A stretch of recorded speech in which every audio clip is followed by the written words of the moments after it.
அமைச்சர் ஏன் அப்படி பேசுனாங்கன்னு நமக்கு தெரியல. ஆனால் எதிர்க்கட்சியாக இருக்கும்போது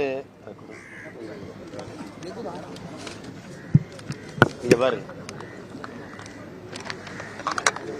மாண்புமிகு தமிழக முதல்வர் ஐயா ஸ்டாலின் அவர்கள் எதிர்க்கட்சி தலைவராக இருக்கும்போது கொடுத்த அறிக்கையை பாரு, கடிதம் அனுப்பியிருந்தார்.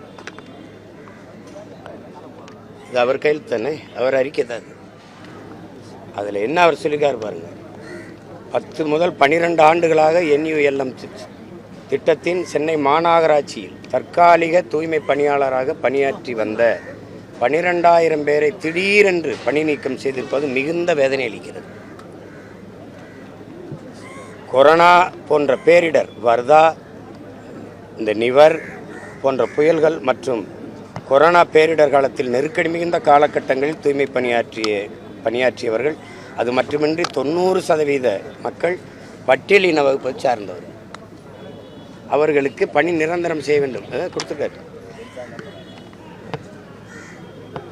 புரியுதா உங்களுக்கு?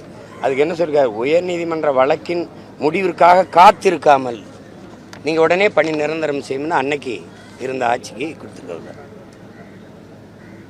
அவர் நமக்கு நாமே திட்டத்தில் எல்லாரையும் சந்தித்து வரும்போது ஒரு பெண் எந்திரிச்சு கேட்ட கேள்விக்கு அவரே பதில் சொல்லிருக்காரு. நாங்கள் ஆட்சிக்கு வந்தால் இதை நிறைவேற்றோம்னு அவரே உறுதி கொடுத்துருக்காரு. அப்புறம் எங்கே கொடுத்தோம்னு கேட்டால் அது எப்படி?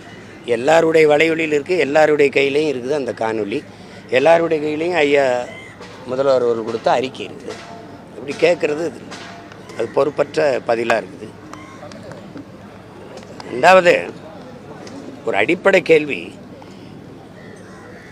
நம்முடைய இந்த தூய்மை பணியாளர்களை தனியார்கிட்ட ஒப்படைக்க